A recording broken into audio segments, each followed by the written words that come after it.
Going to be working on the 96 Project Sea-Doo XP today. This is an X4 hull with 787 engine.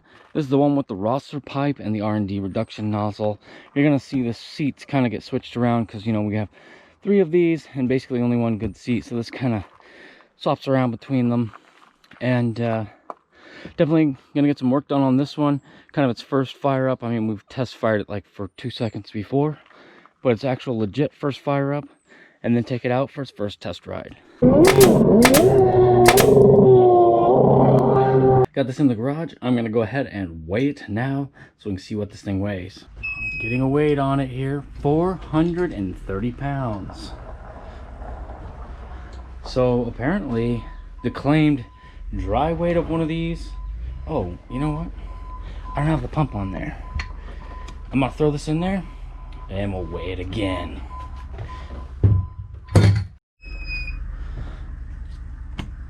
All right, 447 pounds. It seems about right. The dry weight on these is supposed to be just a little bit over 400, so around 450 for a wet weight.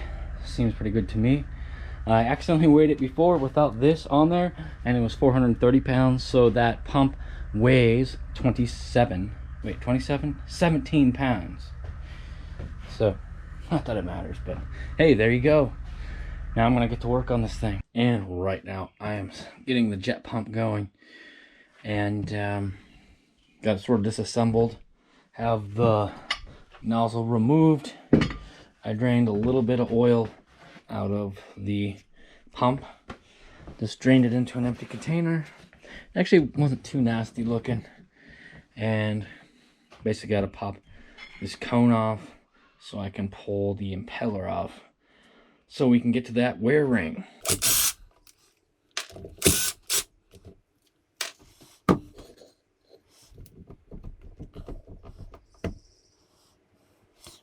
All right, I've got the splined tool here. The splined tool, it's a Kawasaki / Sea-Doo spline, actually. It's kind of nice, so it's one less tool for us to have to try to buy. Let's see here. As I recall, these are a standard thread. And what did I use to do this? I can't remember. Okay, I got the rest of the gear oil drained out so I can set it up here.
I've tried several things, and this is the setup that's working.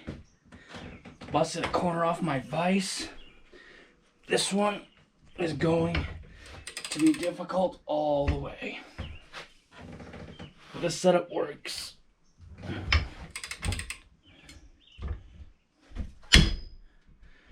I think.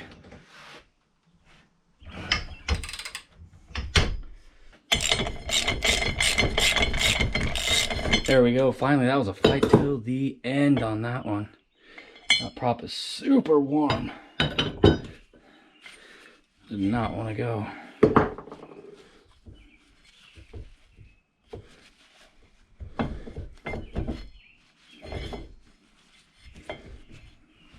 Still doesn't want to go.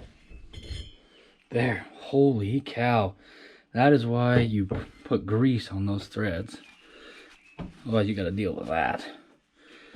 And all that work just so we can do the JB Weld on the wear ring. And we're not actually using JB Weld. We are using 3M Scotch Weld. So we'll see how that does. Impeller off there is a Solus 1726. And it has your typical dings. Your fix any used PWC, make it faster for free. The JSB impeller mod.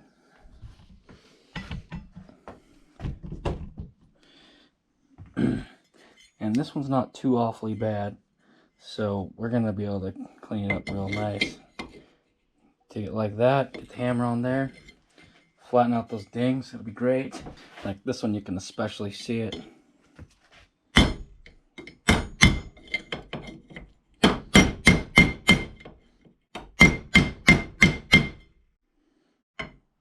There, a lot better.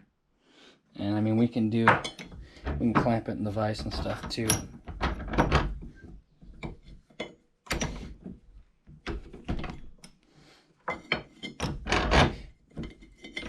I find that this works the best.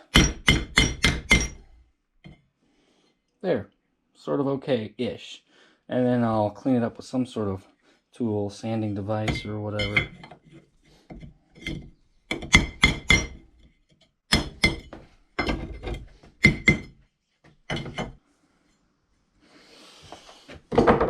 Alright, you can see the leading edges are in okay shape. They got a weird sort of point to them, but other than that, they're in pretty good condition. Just going to run them over with a little file, clean them up a bit, file the other side, call it good.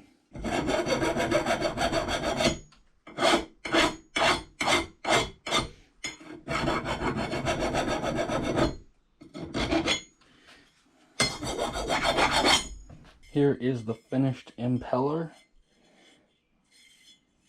And for some reason, for me, it's very gratifying to do these impellers, especially if they're doable. Sometimes they're just not really doable because they're so far gone.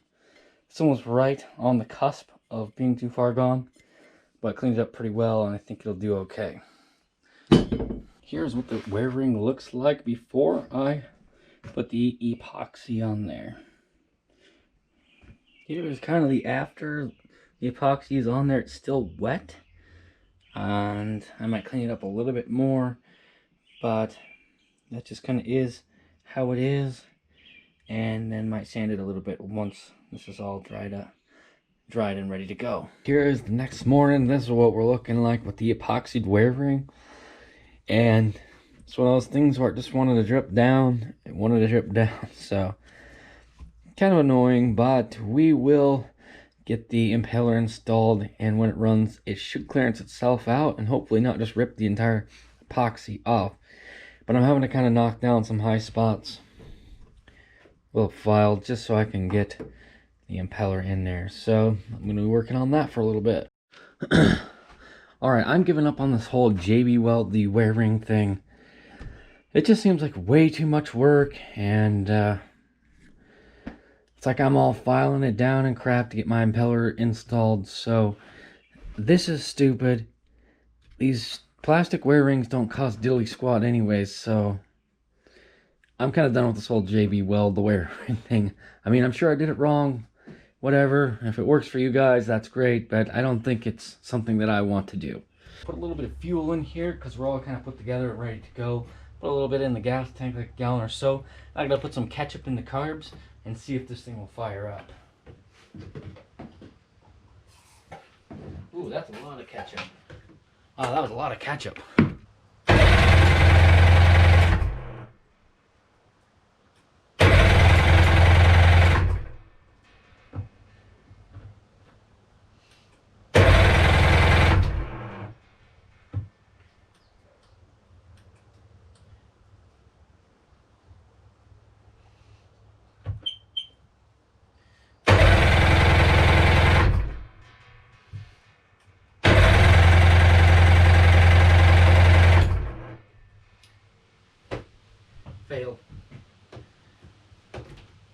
tell you.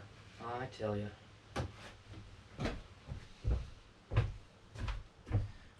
So naturally now I'm going to pull out a spark plug and we'll check the spark. Alright, I'm pretty sure we don't have spark. And since I'm just putting this guy together for the first time, I'm like, what did I forget to plug? I'm saying to myself, what did I forget to plug in? And I just pulled this up. Little ground wire that splices into the main harness, which goes right into the coil packs. And I'm almost certain we have no spark right now. I mean, I can check. Oh, kind of hard to hold that spark plug in. Oh, there's a lot going on. You guys will just have to take my word for it. There's not going to be anything to see anyways.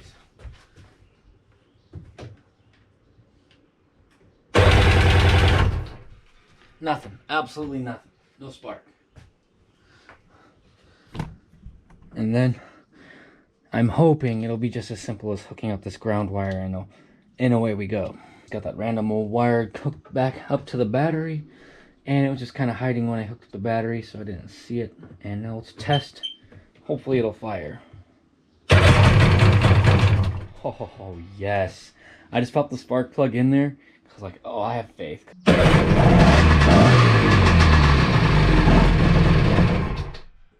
Yes. Oh, I forgot to turn on the gas. I'm gonna probably put on reserve.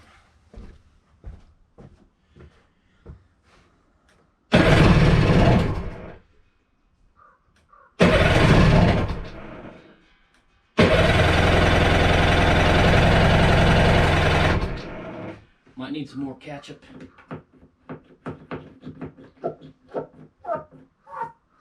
Does have primer though.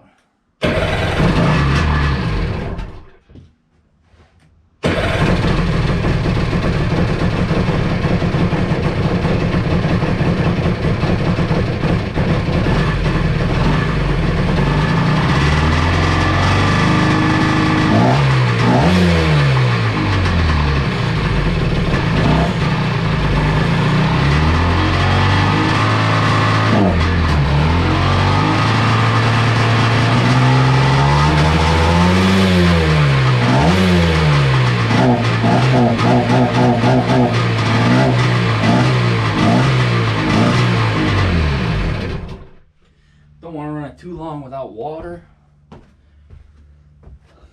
I mean, for one thing, there's the engine heat, but this one has a carbon seal, and I don't want to burn that up either. And the carbon seal is this guy right here. It's this little carbon piece that rubs on that steel on the drive shaft to keep the water from coming inside.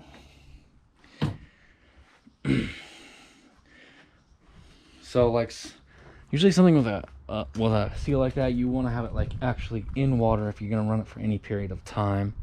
You don't want to run it a super long time on a trailer.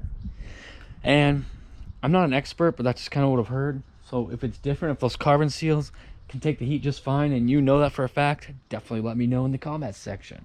This thing was idling kind of weird, so I was just kind of looking things over and I saw some smoke coming out of this rave valve, and I pulled it apart and the boot was popped off. And also I pulled the other one apart just for fun, and I noticed that there's no spring in these, so they're always sort of in the open position, which is the like higher rev position.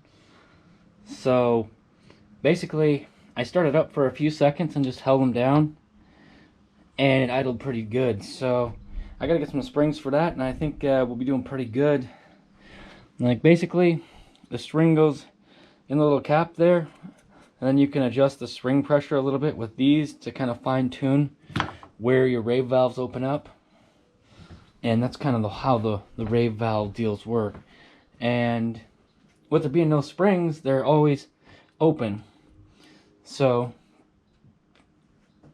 it's not going to have good low end that way, and it's going to have pretty crappy, well, it apparently has crappy idle with them set up like that. Before we get this thing out on the water, we're going to go ahead and weigh the 95. So not this one, but the rare 95 with the like pink underneath the hole there. We're going to weigh that and see how it compares to the weight on this thing. All right. Oh, it already weighs more than last time. Wow, this is like the same weight as the boat. Holy cow! This one weighs more than the 96. How much did yours weigh? Mine was like 420. Yours haven't? Mine was like 430. Yours have fuel in it? Good point. It could be the difference in fuel. This one's got about a half tank, and it also has the oil injection tank has some in it. So okay. it could be that. There might be a little water in it too. Like that one hasn't been in the water. Alright, let's set her down. That beautiful pink bottom. Yeah, we know about it. Single gauge, just pristine.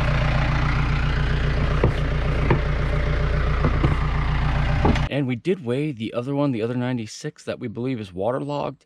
And I can't seem to find that footage right now, but as I recall, it was 580 pounds, but it didn't have a pump in it. So that's adding another 17 pounds. So there'd be 597 pounds on the 96 that we believe to be waterlogged. The 96, I put the other seat on it because, you know, this is the seat that is not all torn to shreds.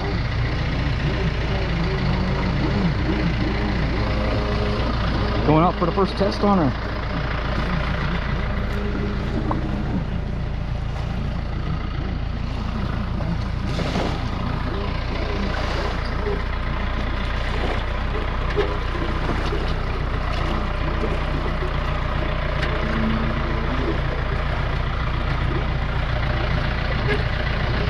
All right, just bring it up. Up.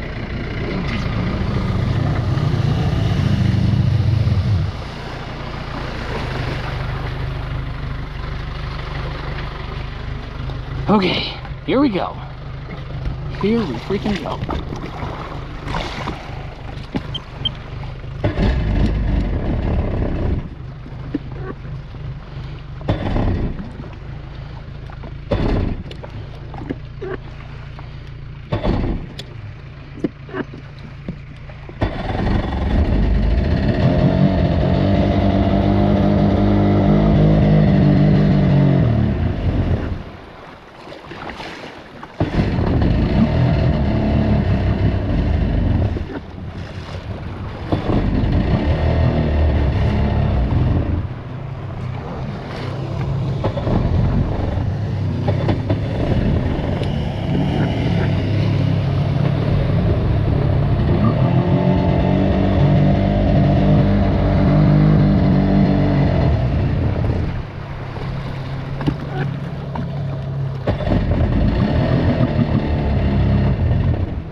Here's what has happened. This thing ran terrible. What? This thing ran terrible. What? You guys, I'm trying to record a video. Yeah, I got 10 people talking to me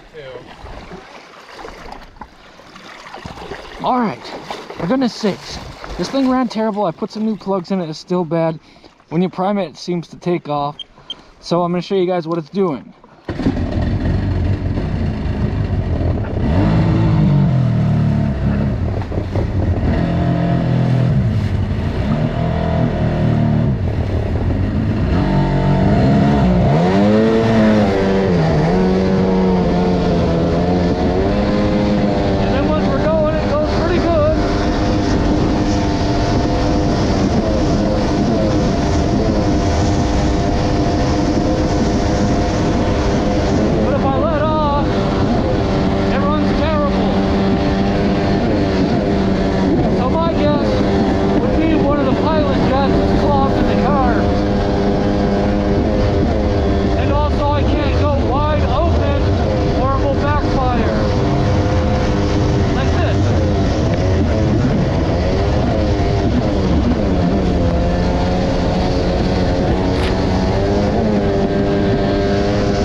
The next video on this 96 XP or my Project XP X4 with a 787, we are going to be digging into the carbs on that thing and seeing if we can figure out what's wrong. Also some stuff with the starter as well. And if you guys really support this video, then we'll make that video happen next. So make sure to give this video a ton of support, thumbs ups, supportive comments, and share it with your friends who you think would enjoy the XP X4 videos. And if we get enough support on this video, I will make sure the next video is the next ride day on this thing.